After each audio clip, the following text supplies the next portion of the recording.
حميد مجيد. الحمد لله نحمده ونستعينه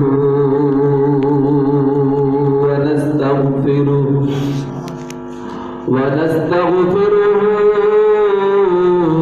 ونؤمن به ونتوكل عليه ونعوذ بالله من شرور أنفسنا ومن سيئات أعمالنا. من يهده الله فلا مضل له ومن يضلله فلا هادي له. ونشهد أن سيدنا وسندنا ومولانا محمدا عبده ورسوله. أما بعد فأعوذ بالله من الشيطان الرجيم. بسم الله الرحمن الرحيم. وقضى ربك ألا تعبدوا إلا إياه وبالوالدين إحسانا. إما يبلغن عندك الكبر أحدهما أو كلاهما فلا تقل لهما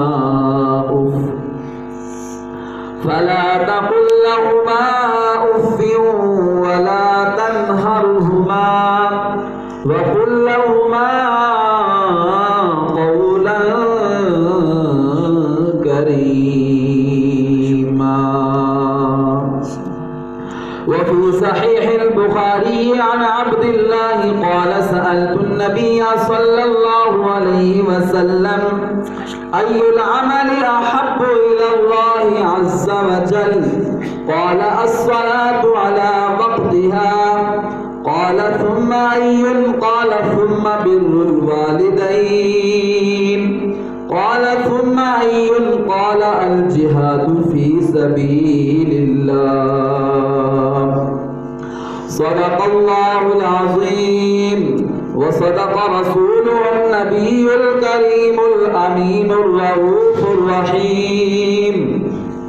إن الله وملائكته يصلون على النبي يا أيها الذين آمنوا صلوا عليه وسلموا تسلیما. تمام حضرات بآواز بلند محبت کے ساتھ درود پاک پڑھیں.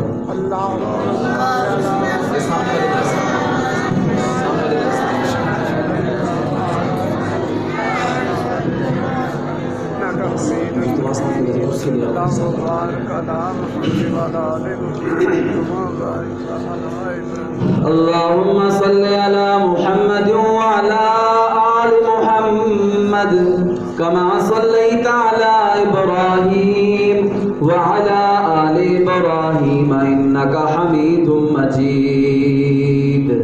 اللهم بارك على محمد وعلى آل محمد كما باركت على إبراهيم وعلى آل إبراهيم إنك حميد مجيد. ساری زندگی ماں کے نام کرتا ہوں. ساری زندگی ماں کے نام کرتا ہوں. میں خود کو ماں کا غلام کرتا ہوں. جنہوں نے کی زندگی اولاد بے نثار. جنہوں نے کی زندگی اولاد بے نثار. جو ہے مائیں میں ان کو سلام کرتا ہوں. جہاں دیکھتا ہوں لفظ ماں لکھا ہوا. جہاں دیکھتا ہوں لفظ ماں لکھا ہوا، چومتا ہوں اس کا احترام کرتا ہوں۔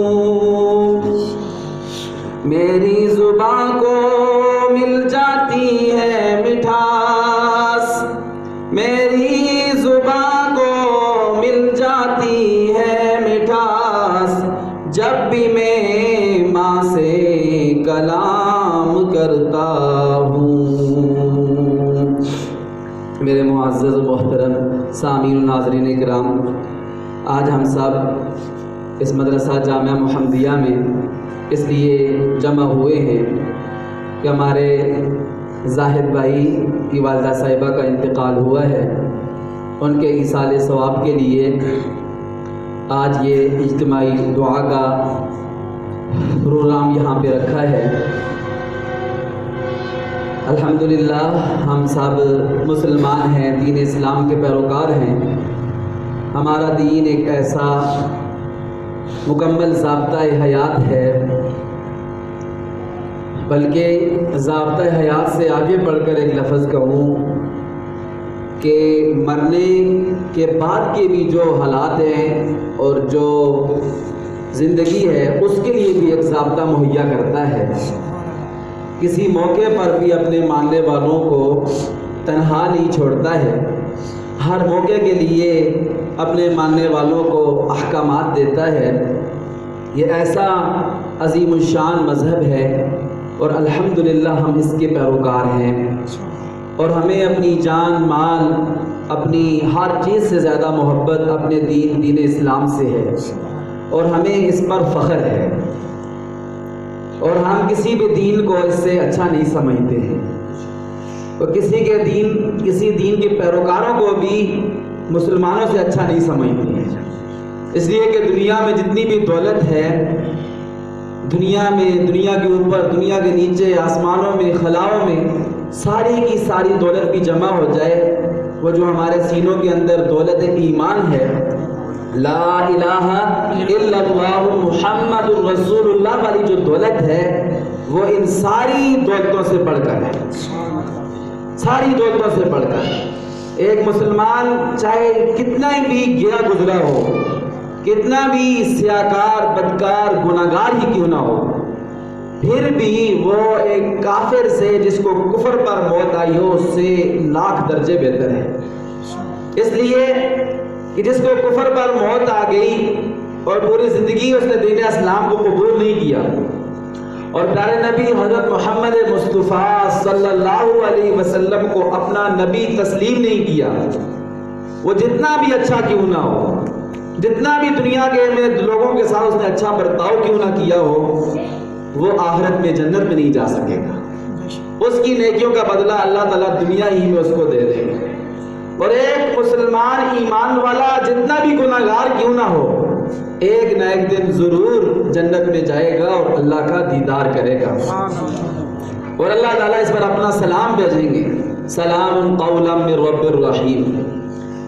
بعض ہمارے نادان قسم کے مسلمان کسی کافر کو دیکھ لیتے ہیں کوئی اچھا کام کرتے ہوئے یا ایسے، تو کہتے ہیں جی ہم مسلمانوں سے تو یہ کافر چنگا ہے، یہ کافر اچھا ہے۔ ایسا جملہ نہیں کہنا چاہیے، اس میں یہ ایک مسلمان کو نہیں بلکہ اپنے دین اسلام کو کمتر سمجھتا ہے۔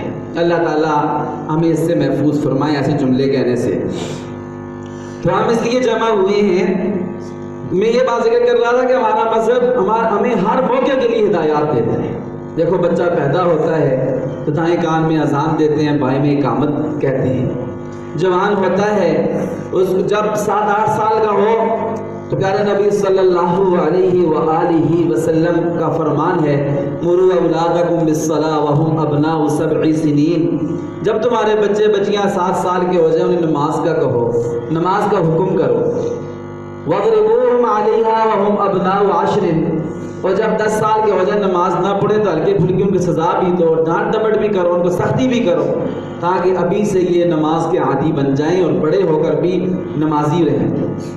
اس لیے کہ تمہاری اولاد نیک ہوگی تو تمہارے لیے صدقہ جاریہ ہوگی، اور جب جوان ہو جائیں تو اسلام شادی کے نکاح کے خوبصورت بندھن میں ان کو باندھ دیتا ہے، اور بڑھاپا ہو تو اسلام یہ کہتا ہے کہ بوڑھوں کی عزت کرو، بوڑھوں کا ادب اور احترام کرو، اور جب فوت ہوتا ہے تو اس موقع پر بھی عزت اور احترام کے ساتھ نہلا دھلا کر اور صاف شفاف کفن میں کفنا کر اپنے کندھوں پہ اٹھا کر قبرستان لے جا کر نماز جنازہ ادا کر کے قبر میں احترام کے ساتھ اس کو رکھا جاتا ہے۔ ورنہ دیگر مذاہب میں دیکھیں کوئی جلا دیتا ہے، کوئی کیا کر دیتا ہے، کوئی کیا کر دیتا ہے۔ یہ ہمارا الحمدللہ اسلام کا درجہ امتیاز ہے۔ تو زاہد بھائی کی والدہ کا انتقال ہوا ہے، اللہ تعالیٰ ان کی مغفرت فرمائے اور اللہ تعالیٰ تمام لواحقین کو صبر جمیل عطا فرمائے۔ مائیں سب کی سانجھی ہوتی ہیں، اور ماں کا مرتبہ اور مقام اتنا زیادہ ہے ماں باپ کا۔ دنیا کی ہر نعمت انسان کو مل سکتی ہے جانے کے بعد، لیکن ماں باپ ایسی اللہ کی نعمت ہیں کہ ایک دفعہ دنیا سے چلے جائیں تو دوبارہ انسان کو مل نہیں سکتے۔ اس لیے ہمارا دین یہ کہتا ہے کہ جب زندہ ہوں تو پھر بھی ان کا خیال رکھو، اور جب دنیا سے چل بسیں تو پھر بھی ان کے لیے دعائے مغفرت کرتے رہو۔ جو میں نے آپ کو آیت مبارکہ سنائی ہے، یہ سورہ اسراء بنی اسرائیل کی آیت نمبر 23 ہے، 23 ہے، وَقَضَىٰ رَبُّكَ أَلَّا تَعْبُدُوا إِلَّا إِيَّاهُ۔ اس میں اللہ تعالیٰ سب سے پہلے لوگوں کو یہ حکم دیتے ہیں، ایمان والو تمہارے رب نے یہ فیصلہ کر لیا ہے کہ اللہ تعبدوا الا ایاہ، تم نے عبادت صرف اللہ کی کرنی ہے۔ عبادت کس کی کرنی ہے؟ عبادت صرف اللہ کا حق ہے، عبادت صرف اللہ کی کرنی ہے۔ وبالوالدین احسانا، اور اپنے والدین کے ساتھ امی ابو کے ساتھ اچھا سلوک کرنا ہے، امی ابو کے ساتھ اچھا سلوک کرنا ہے۔ یہاں پر تفسیر قرطبی والے، میرے ہاتھوں کی تفسیر قرطبی عربی والی 10ویں جلد 9ویں 10ویں اس کی، تو یہ اس کی تشریح میں لکھتے ہیں مفسر رحمہ اللہ، مفسر قرطبی رحمۃ اللہ علیہ، امام قرطبی رحمۃ اللہ علیہ فرماتے ہیں کہ دیکھیں اللہ تعالیٰ نے اپنے حق کے ساتھ جوڑ کر ماں باپ کا حق ذکر فرمایا ہے۔ پہلے اپنی عبادت کا حکم دیا ہے، اس کے متصل ساتھ ہی اللہ تعالیٰ نے والدین کے ساتھ حسن سلوک کا حکم دیا۔ آپ اندازہ لگائیں کہ کتنی شان ہوگی کہ اللہ تعالیٰ نے اپنے نام کے ساتھ جوڑ کر والدین کا ذکر کیا ہے۔ اور اسی طرح سورہ لقمان میں اللہ تعالیٰ نے فرمایا انشکر لی ولوالدیک، اللہ فرماتے ہیں میرا بھی شکر ادا کرو، اس لیے کہ میں تمہارا خالق ہوں، تمہارا رازق ہوں، تمہارا مالک ہوں، تمہارا پالنے والا ہوں، تمہارا رازق ہوں، تمہیں رزق دینے والا ہوں۔ اور ساتھ ہی فرمایا ولوالدیک، میرا بھی شکر ادا کرو اور اپنے والدین کا بھی شکر ادا کرو، اور اپنے والدین کا بھی شکر ادا کرو۔ اس لیے کہ حقیقی خالق تو ہم سب کے اللہ تعالیٰ ہیں، حقیقی خالق ہم سب کے کون ہیں؟ اللہ تعالیٰ ہیں، لیکن دنیا میں آنے کا ظاہری سبب وہ ہمارے امی ابو ہیں، ہمارے والدین۔ دیکھو اگر ہمارے والدین نہ ہوتے تو ہم دنیا میں آ سکتے؟ یہ ہمارے والدین ہی سبب بنے ہیں نا کہ ہم دنیا میں آئے۔ آگے چل کے میں واقعہ ذکر کروں گا کہ اس میں ایک بیٹے نے جب اپنے والد کی شکایت کی پیارے نبی علیہ السلام نے، تو حضور صلی اللہ علیہ وسلم نے اس کو پھر کیا جواب دیا۔ تو اللہ تعالیٰ دیکھیں کہتے ہیں عبادت میری کرو اور والدین کے ساتھ اچھا سلوک کرو، شکر میرا ادا کرو، اور میرے شکر ادا کرنے کے ساتھ ساتھ اپنے ماں باپ کا بھی شکر ادا کرو، ان کی بھی قدر کرو۔ شکر کا معنی ہوتا ہے قدردانی کرنا۔ اللہ فرماتا ہے میری بھی قدر کرو اور اپنے والدین کی بھی قدر کرو۔ وبالوالدین احسانا اما یبلغن عندک الکبر احدہما، اللہ فرماتے ہیں کہ اگر تمہاری زندگی میں ان دونوں میں سے کوئی ایک یا دونوں بڑھاپے کو پہنچ جائیں تو تم انہیں اف بھی نہ کہو۔ یہاں پر ذکر بڑھاپے کا ہے۔ آپ سوال یہ ہوتا ہے کیا والدین جوان ہوں تو پھر بندہ ان کے سامنے اف کر سکتے ہیں، ان کے سامنے اونچا بول سکتا ہے یا ان کو برا بھلا کہہ سکتے ہیں؟ نہیں، یہ مطلب نہیں ہے۔ یہ اللہ تعالیٰ نے اس لیے ذکر فرمایا ہے کہ جب جوان ہو تو وہ خود بھی اپنا خیال رکھ سکتے ہیں، خاص کر جب بوڑھے ہو جائیں تو انہیں زیادہ ضرورت ہوتی ہے تمہاری خدمت کی، اور جب انسان بوڑھا ہو جاتا ہے تو اس وقت اس کو سنبھالنا مشکل ہو جاتا ہے۔ نوجوان ہو تو اس کو اتنا مشکل نہیں ہوتا، جب بڑھاپا آ جائے انسان کے رگوں سے خون کم ہو جاتا ہے، چھوٹی چھوٹی بات پر بڑھاپے کی وجہ سے انسان کو غصہ آنا شروع ہو جاتا ہے، اور طبیعت انسان کی بیماریوں کی وجہ سے انسان کمزور ہو جاتا ہے، تو فرمایا خصوصاً بڑھاپے کے ٹائم ان کا خاص خیال رکھنا ہے، اور فرمایا ان کو اف بھی نہ کہو۔ یہاں پر صاحب تفسیر معارف القرآن حضرت مولانا مفتی محمد شفیع صاحب رحمہ اللہ تعالی فرماتے ہیں کہ حضور صلی اللہ علیہ وسلم نے حدیث پاک میں فرمایا کہ اللہ تعالیٰ نے یہ سب سے کم لفظ ذکر کیا، اس سے بھی اگر کوئی چھوٹا لفظ ہوتا نا بے ادبی کا تو اللہ تعالیٰ اس کو بھی ذکر فرماتا ہے۔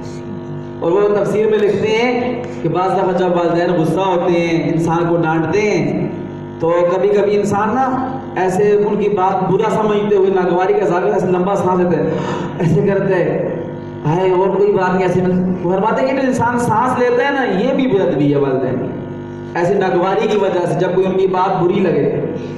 فرمایا یہ ایسے بھی سانس بھی ایسے لمبا کر کے سانس لینا جس سے ناگواری کا اظہار ہو یہ بھی منع ہے۔ فلا تقل لهما اف۔ ایک دفعہ پیارے نبی صلی اللہ علیہ بخاری شریف میں ہے، حضرت عبداللہ رضی اللہ تعالی عنہ سے روایت ہے، وہ فرماتے ہیں کہ میں نے ایک دفعہ اللہ کے پیارے نبی صلی اللہ علیہ وسلم سے پوچھا، سألت النبی صلی اللہ علیہ وسلم ای العمل احب الی اللہ عز وجل، اے پیارے نبی جی یہ بتائیں کہ اللہ تعالیٰ کو سب سے زیادہ محبوب عمل کون سا ہے، سب سے زیادہ پسندیدہ عمل کون سا ہے اللہ کے ہاں؟ تو پیارے نبی صلی اللہ علیہ وسلم نے فرمایا الصلاۃ علی وقتها، نماز کو اس کے وقت مستحب پر ادا کرنا یہ اللہ تعالیٰ کو بہت زیادہ پسند ہے۔ اس لیے جو ہی اذان ہو تو ہمیں یہ چاہیے سارے کام چھوڑ کر نماز کی طرف توجہ کریں اور اہتمام کے ساتھ نماز ادا کریں۔ جو ہی اللہ اکبر کی آواز کان پہ پڑے تو ہم یہ یقین کریں کہ سب سے بڑی ذات اللہ کی ہے، یہ ہمارا کام، ہماری کھیتی باڑی، ہماری دکان، ہمارا کاروبار یہ سب کچھ چھوٹا ہے، ہماری دنیا کے کام سارے چھوٹے ہیں، اللہ کی ذات بڑی ذات ہے، اس اللہ نے بلایا ہے، اس لیے سب کچھ چھوڑ کر نماز کی طرف انسان چل پڑے۔ اور شیطان ہمیں دھوکہ دیتے ہیں، کہتے ہیں ابھی آدھا گھنٹہ، ابھی 20 منٹ ہے، ابھی 10 منٹ ہے، ابھی 5 منٹ ہے، کرتے کرتے انسان کی جماعت ہی ضائع کر دیتے ہیں، اور حتیٰ کہ کبھی نماز ہی قضا کروا دیتے ہیں۔ انسان کو چاہیے نماز کے بارے میں سستی نہ کرے۔ حضور نے کیا فرمایا کہ اللہ کو سب سے زیادہ پسند کون سا عمل ہے؟ نماز اپنے وقت پر ادا کرنا۔ اور دوسرا پوچھا صحابی نے فرمایا ثم ایون، اللہ کے نبی اس کے بعد کون سا عمل اللہ کو پسند ہے؟ تو پیارے نبی صلی اللہ علیہ وسلم نے فرمایا میرے پیارے صحابی بر الوالدین، والدین کے ساتھ حسن سلوک کرنا، والدین کے ساتھ حسن سلوک کرنا، اچھا برتاؤ کرنا، یہ اللہ تعالیٰ کو سب سے زیادہ پسند ہے۔ صحابی نے پوچھا ثم ایون، اللہ کے نبی اس کے بعد کون سا عمل پسند ہے؟ فرمایا الجہاد فی سبیل اللہ، اللہ کے راستے میں اللہ کے دشمنوں سے لڑنا، جہاد کرنا، یہ اللہ تعالیٰ کو بہت زیادہ پسند ہے۔ ایک دفعہ پیارے نبی سب کہہ دیں صلی اللہ علیہ وآلہ وسلم نے ارشاد فرمایا، مسلم شریف کی حدیث ہے، حضرت عبداللہ بن عمر رضی اللہ تعالی عنہ سے روایت ہے، وفي صحيح مسلم عن عبد الله بن عمرو أن رسول الله صلى الله عليه وسلم قال إن من الكبائر شتم الرجل والديه قالوا يا رسول الله وهل يشتم الرجل والديه قال نعم۔ پیارے نبی صلی اللہ علیہ وسلم نے فرمایا کہ بڑے گناہوں میں سے جو کبیرہ گناہ ہیں، بڑے بڑے گناہ جو بغیر توبہ کے معاف بھی نہیں ہوتے ہیں، حضور نے فرمایا ان میں سے گناہ یہ ہے کہ کوئی شخص اپنے والدین کو گالی دے، کوئی شخص اپنے امی ابو میں سے کسی کو گالی دے، یہ کبیرہ گناہوں میں سے گناہ ہے۔ صحابہ بڑے حیران ہوئے، ششدر رہ گئے کہ یہ کیسے ہو سکتا ہے اللہ کے نبی؟ قالوا یا رسول اللہ، صحابہ نے فرمایا ہے اللہ کے رسول، وَهَلْ يَشْتُمُ الرَّجُلُ وَالِدَيْهِ، کیا کوئی بندہ اپنے ماں باپ کو بھی گالی دے سکتا ہے؟ اس زمانے میں یہ بہت محال تھا کہ کوئی اپنے والدین کو گالی دے۔ آج کل تو اللہ معاف کرے ایسی نافرمان اور نابلد اولاد بھی دنیا میں پائی جاتی ہے کہ جو اپنے ماں باپ کو بھی گالیاں دیتے ہیں، برا بھلا کہتے ہیں۔ اس زمانے میں یہ ممکن ہی نہیں تھا کہ کوئی اپنے ماں باپ کو گالی دے، اس لیے تو صحابہ نے تعجب کا اظہار کیا کہ اللہ کے نبی کا یہ بھی ہو سکتا ہے کہ اپنے ماں باپ کو گالی دے؟ تو پیارے نبی صلی اللہ علیہ وسلم نے فرمایا نعم، ہاں، یسب الرجل ابا الرجل فیسب اباہ ویسب امہ فیسب امہ، ہاں ایسے اپنے ماں باپ کو گالی دے گا کہ یہ دوسرے کے والد کو گالی دے گا۔ جب تھوڑی سی بات ہوئی تو دوسرے کے والد کو گالی دے گا، دوسرا آگے سے جواب میں اس کے والد کو گالی دے گا، تو گویا اس نے اپنے باپ کو خود گالی دی۔ یہ دوسری کی ماں کو، والدہ کو گالی دے گا، برا بھلا کہے گا، دوسرا اس کی ماں کو برا بھلا کہے گا، گالی دے گا، تو گویا اس نے خود اپنی امی کو گالی دی ہے۔ اس لیے کہ اگر اپنا منہ بند رکھتا، زبان اپنی گالی سے روک کے رکھتا تو اگلے بندے کو موقع ہی نہ ملتا۔ اس نے خود اسے موقع فراہم کیا ہے اپنے ماں باپ کو گالی دینے کا۔ اس لیے حضور نے فرمایا یہ کبیرہ گناہوں میں سے گناہ ہے کہ کوئی شخص اپنے والدین کو گالی دے۔ اللہ تعالیٰ ہم سب کو اس سے محفوظ فرمائیں اور اللہ تعالیٰ ہمیں احتیاط کرنے کی توفیق عطا فرمائیں۔ حضرت ابو ہریرہ رضی اللہ تعالیٰ عنہ سے روایت ہے، ایک دفعہ پیارے نبی صلی اللہ علیہ وسلم اپنی مسجد میں، اپنے دربار میں تشریف فرما تھے کہ ایک شخص آیا اور آ کر اس نے پیارے نبی صلی اللہ علیہ وسلم سے سوال پوچھا۔ جاء رجل الى النبی صلی اللہ علیہ وسلم فقال من احق الناس بحسن صحابتی، اے پیارے نبی جی یہ بتائیں کہ میرے حسن سلوک کا دنیا میں سب سے زیادہ مستحق کون ہے؟ سب سے زیادہ مستحق جس کے ساتھ میں حسن سلوک کروں سب سے بڑھ کر کون ہے؟ پیارے نبی صلی اللہ علیہ وسلم نے فرمایا امک، تیری والدہ اس کی زیادہ مستحق ہے، سب سے زیادہ تیری ماں مستحق ہے، تو اس کے ساتھ حسن سلوک کر، اس کے ساتھ اچھا برتاؤ کر۔ اس بندے نے پھر پوچھا اللہ کے نبی ثم من، حضور نے پھر فرمایا ثم امک، اس نے پھر پوچھا ثم من، حضور نے فرمایا امک۔ تین دفعہ اللہ کے پیارے نبی صلی اللہ علیہ وسلم نے فرمایا تیری والدہ، تیری والدہ، تیری ماں، تیری ماں، تیری والدہ اس کی زیادہ حقدار ہے کہ تو سب سے زیادہ اس کے ساتھ حسن سلوک کر۔ جب چوتھی دفعہ اس بندے نے پوچھا ثم من، اللہ کے نبی پھر کون؟ تو پیارے نبی صلی اللہ علیہ وسلم نے فرمایا ثم ابوکا، پھر تیرے والد صاحب ہیں تو ان کے ساتھ حسن سلوک کر، اچھا برتاؤ کر۔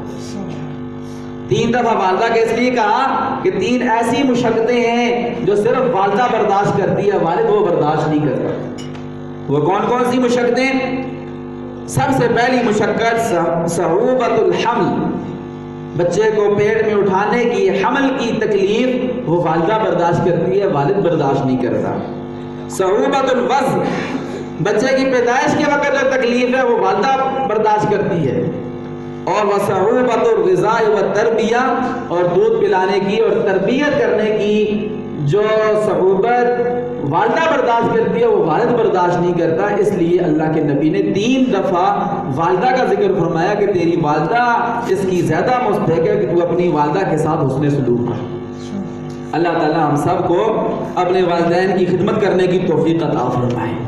ایک دفعہ حضرت اسماء رضی اللہ تعالی عنہا خود تو ایمان والی تھی، ان کی والدہ بھی ایمان نہیں لائی تھی، حضور پر مشرکہ تھی، تو وہ ان کے پاس تشریف لاتی تھی، تو ان کے دل میں یہ سوال آیا کہ کیا میں اپنی والدہ کی خدمت کر سکتی ہوں؟ حالانکہ وہ مسلمان نہیں ہیں، مشرکہ ہیں، کافرہ ہیں، ابھی تک انہوں نے کلمہ نہیں پڑھا حضور کا، تو کیا میں ان کی خدمت کر سکتی ہوں یا نہیں کر سکتی ہوں؟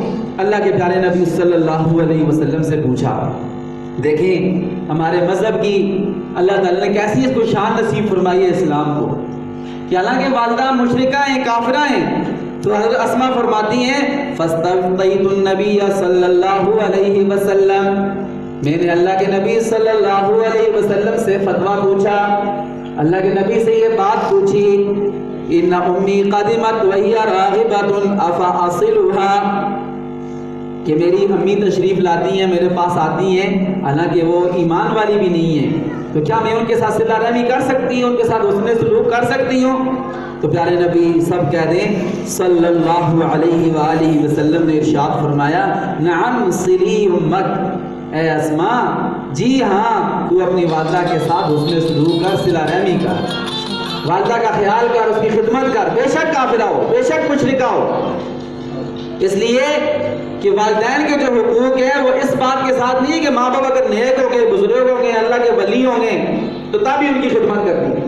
ماں باپ بے شک گناہگار ہوں، بے شک بے نمازی ہوں، پھر بھی ان کی خدمت آپ کے اوپر لازم ہے، حتیٰ کہ کافر ہوں۔ یہ آپ کے سامنے ابھی روایت پڑھی ہے، حتیٰ کہ کافر بھی ہوں ماں باپ تو پھر بھی اولاد کے لیے یہ نہیں ہے کہ اس کی حق میں کمی آنے دیں۔ ان کو خدمت کی ضرورت ہے، بدنی خدمت کی دبانے کی ضرورت ہے، ان کے پاؤں دباؤ، ان کا جسم دباؤ، ان کا سر دباؤ، ان کو پیسوں کی ضرورت ہے، ان کو پیسے خرچ کرو، ان کے ساتھ اچھے طریقے سے بات کرو، اچھے طریقے سے پیش آؤ۔ قرآن پاک میں ہے نا کہ اگر تمہارے ماں باپ کافر بھی ہوں تو پھر بھی تم ان کے ساتھ کیا کرو، حسن سلوک کرو اور ان کے ساتھ اچھا برتاؤ کرو۔ تو اللہ تعالیٰ نے اور پیارے نبی صلی اللہ علیہ وآلہ وسلم نے بہت زیادہ والدین کے حقوق پر زور دیا ہے، اور یہ بھی آتا ہے کہ الجنت تحت اقدام الامہات، جنت ماؤں کے قدموں تلے ہے، جنت ماؤں کے قدموں تلے ہے۔ ایک دفعہ پیارے نبی صلی اللہ علیہ وسلم نے ارشاد فرمایا کہ تمہارے ماں اور باپ یہ جنت کے دروازے ہیں، دو دروازے ہیں، جس کے ماں باپ میں سے دونوں زندہ ہوں، ٹھیک ہے، تو یہ سمجھے کہ میرے جنت کے دونوں دروازے کھلے ہوئے ہیں، ان کی خدمت کر کے جنت سے جس دروازے سے چاہے داخل ہو سکتا ہے، اور اگر ان کی خدمت نہیں کرتا ہے تو حضور نے فرمایا یہ جہنم کے دو دروازے ہیں۔ جہنم کے دروازے ہونے کا مطلب ہے اگر تو اپنے ماں باپ کی نافرمانی کرے گا، ان کے حق میں کمی کرے گا، ان کا خیال نہیں رکھے گا، تو یہ سمجھنا کہ تو پھر ان کا خیال نہ رکھنے کی وجہ سے اللہ تعالیٰ تمہیں جہنم میں ڈالے گا۔ اور یہ بھی آتا ہے کہ جتنے بھی گناہ ہیں نا اللہ تعالیٰ ان کی سزا مؤخر کر دیتے ہیں۔ اللہ تعالیٰ کہتے ہیں خیر ہے میرا بندہ شاید رک جائے، باز آ جائے، بعض گناہوں کی سزا دنیا میں دیتے ہی نہیں ہے، اللہ تعالیٰ فرماتے ہیں معاف کر دیتے ہیں اور آخرت میں وہ عذاب دیں گے، اس کی سزا دیں گے۔ لیکن مفسرین اکرام نے، علماء اکرام نے ذکر فرمایا ہے ماں باپ کی نافرمانی ایسا گناہ ہے کہ جب تک بندہ مرے گا نہیں، مرنے سے پہلے پہلے اللہ تعالیٰ اس کو اس کی سزا دیں گے۔ ایک بندہ اگر ماں باپ کا نافرمان ہے، مرنے سے پہلے پہلے اس نافرمانی کی سزا چکھے گا، پھر موت آئے گی، ورنہ اس کو موت بھی نہیں آئے گی۔ روایات میں ایک واقعہ آتا ہے، ایک صحابی تھے اللہ کے پیارے نبی صلی اللہ علیہ وسلم سے، یہ بھی بات ذہن میں رکھنے کہ اہل سنت والجماعت کا یہ عقیدہ ہے ہمارا کہ جتنے بھی انبیاء اکرام علیہ السلام ہوتے ہیں وہ گناہوں سے پاک ہوتے ہیں، معصوم ہوتے ہیں، ان سے کوئی گناہ نہیں ہو سکتا، اور جتنے بھی صحابہ اکرام ہوتے ہیں وہ گناہوں سے محفوظ ہوتے ہیں۔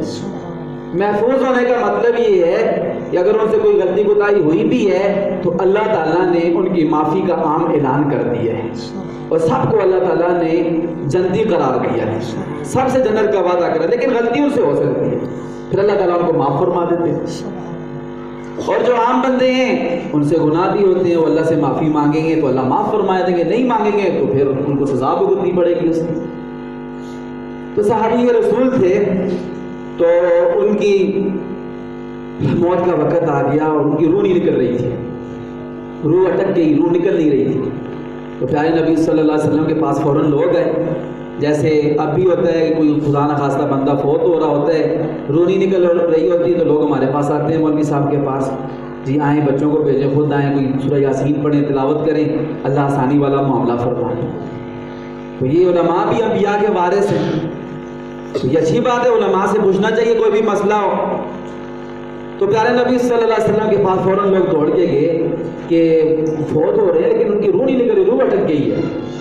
تو اللہ کے پیارے نبی صلی اللہ علیہ وسلم فوراً آئے اور آ کر پوچھا، سب سے پہلا سوال یہ کیا کہ یہ بتاؤ کہ اس کی والدین میں سے کوئی زندہ ہے یا نہیں ہے؟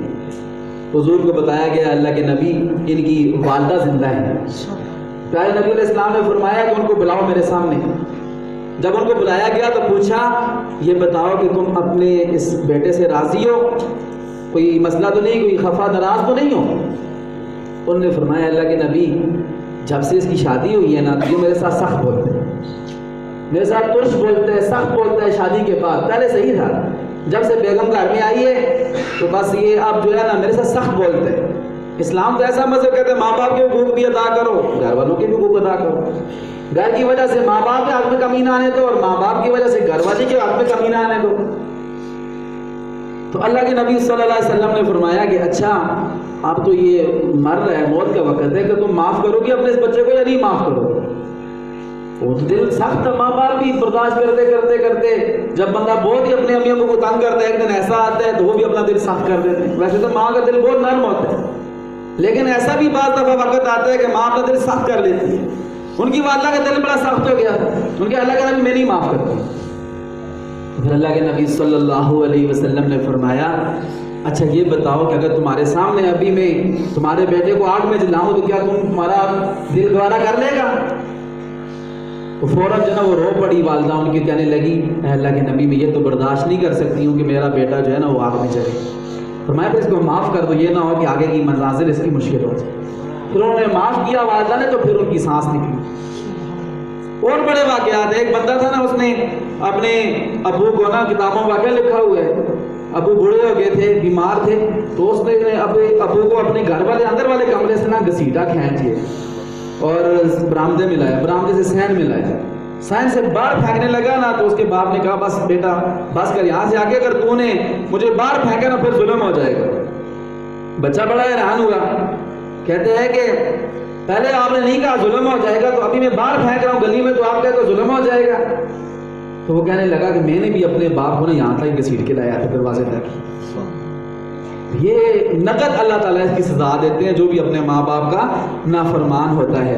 تو پیارے نبی صلی اللہ، بہت زیادہ حدیث پاک ہے، کون کون سی حدیث آپ کے سامنے ذکر کروں، بس خلاصہ یہ ہے کہ ماں باپ کی قدر کریں، زندہ ہوں تو ان کی خدمت کریں۔ اور حدیث پاک میں آتا ہے ایک صحابی نے پوچھا کہ اے اللہ کے نبی آپ یہ بتائیں کہ اگر ماں باپ میں سے کوئی فوت ہو جائے تو پھر بھی بندہ ان کی خدمت کر سکتا ہے؟ اگر فوت ہو جائیں تو پھر بھی ان کی خدمت کر سکتا ہے؟ اللہ کے نبی نے فرمایا ہاں، دو طریقوں سے مرنے کے بعد بھی تم اپنے ماں باپ کی خدمت کر سکتے ہو۔ زندگی میں اگر نہیں کی ہے بدقسمتی ہے تمہاری، لیکن مرنے کے بعد بھی دو طریقے ایسے ہیں کہ تم اپنے ماں باپ کی خدمت کر سکتے ہو۔ ایک حضور نے فرمایا کہ اپنے ماں باپ کے لیے زیادہ سے زیادہ استغفار کرو، دعائیں کرو، صدقہ خیرات کرو، ٹھیک ہے، تو اللہ تعالیٰ اس کا ثواب تمہارے ماں باپ کو پہنچائیں گے، تمہارے ماں باپ کی روح تم سے خوش ہو جائے گی۔ اور دوسرا فرمایا کہ جو تمہارے والد صاحب کے دوست تھے، ان کے جاننے والے تھے، ان کے ساتھ اٹھنے بیٹھنے والے تھے، یا تو جو تمہاری والدہ کی سہیلیاں تھیں جن کے ساتھ وہ بیٹھتی تھیں باتیں کرتی تھیں، ان کے ساتھ تم حسن سلوک کرو، پھر بھی اللہ تعالیٰ تمہارے والدین تم سے انشاءاللہ آخرت میں راضی ہو جائیں۔ پیارے نبی صلی اللہ علیہ وسلم ایسا کرتے تھے کہ جب حضرت خدیجہ رضی اللہ تعالی عنہا کی وفات ہو گئی، جو نبی علیہ السلام کی زوجہ محترمہ تھی، تو اللہ کے نبی ان کی سہیلیوں کے گھر میں کبھی کبھی کوئی ہدیہ بھیج دیتے تھے، اور جب وہ حضور کے گھر آتی تھی وہ عورتیں جو خدیجہ کی سہیلیاں تھیں، تو اللہ کے نبی صلی اللہ علیہ وسلم کھڑے ہو جاتے تھے۔ تو کسی نے پوچھا اللہ کے نبی آپ ان کا عورتوں کا کیوں ادب کرتے ہیں اور ان کے لیے کیوں ہدیہ بھیجتے ہیں؟ فرمایا کرتے تھے کہ یہ میری بیوی خدیجہ کی سہیلیہ تھی، تو اس لیے میں ان کے ساتھ اچھا سلوک کرتا ہوں کہ اس کی وجہ سے میری اہلیہ کی، میری گھر والی کی جو ہے وہ روح خوش ہوگی۔ تو مرنے کے بعد بھی بندہ اپنے والدین کے ساتھ اس نے سلوک کر سکتا ہے۔ بس آخر میں ایک واقعہ ذکر کر کے اپنی بات کو ختم کروں گا۔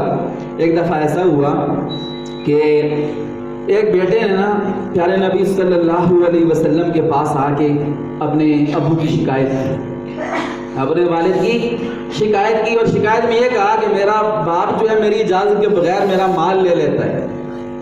یہ شکایت کی تو پیارے نبی صلی اللہ علیہ وسلم نے فرمایا ایسا کرو کہ اپنے والد کو بلاؤ، اپنے والد کو بلاؤ۔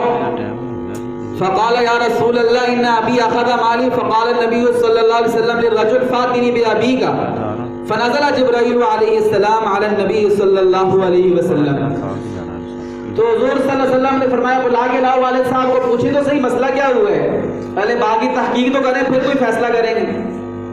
جب والد کو بلایا گیا تو والد کے آنے سے پہلے ہی اللہ نے آسمان سے فرشتہ بھیج دیا، جبرائیل علیہ السلام، اور آ کر جبرائیل علیہ السلام نے حضور پر وحی کی اور فرمایا کہ جو بوڑھے آدمی آ رہے ہیں نا، ان کو آپ نے یہ پوچھنا ہے کہ وہ شعر سناؤ جو ان کے اپنے کانوں نے بھی نہیں سنے ہیں، جو انہیں دل ہی دل میں اپنے ذہن دماغ میں ہی کہے ہیں، ان کے اپنے کانوں نے بھی وہ زبان سے نہیں کہے ہیں، ان کے اپنے کانوں نے بھی وہ شعر سنے نہیں ہیں. جب آپ کے پاس تشریف لائیں تو آپ ان کو بولیں کہ وہ شعر مجھے سنائیں.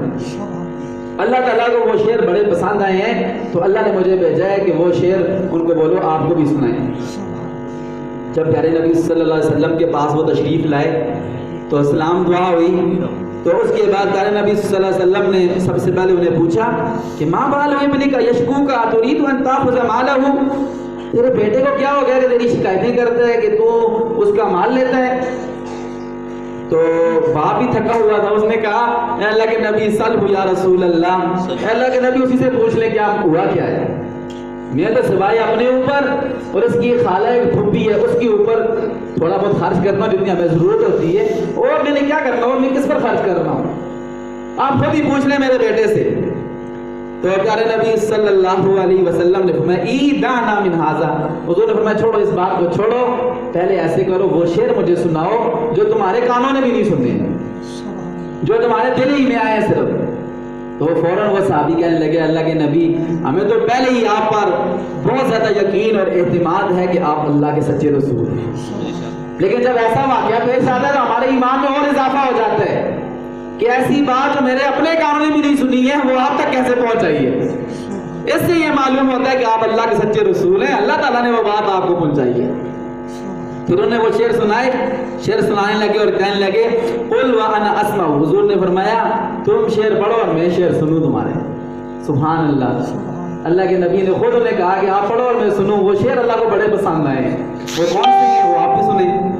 غدوتک مولودا ومنتک یافیا تعل بما اجنی علیک وتنحل، میں نے بیٹا تمہیں غذا دی، تمہیں کھانا کھلایا جب تو بالکل چھوٹا سا تھا، اور میں نے تمہاری نوجوانی کی بھی ذمہ داری سنبھالی.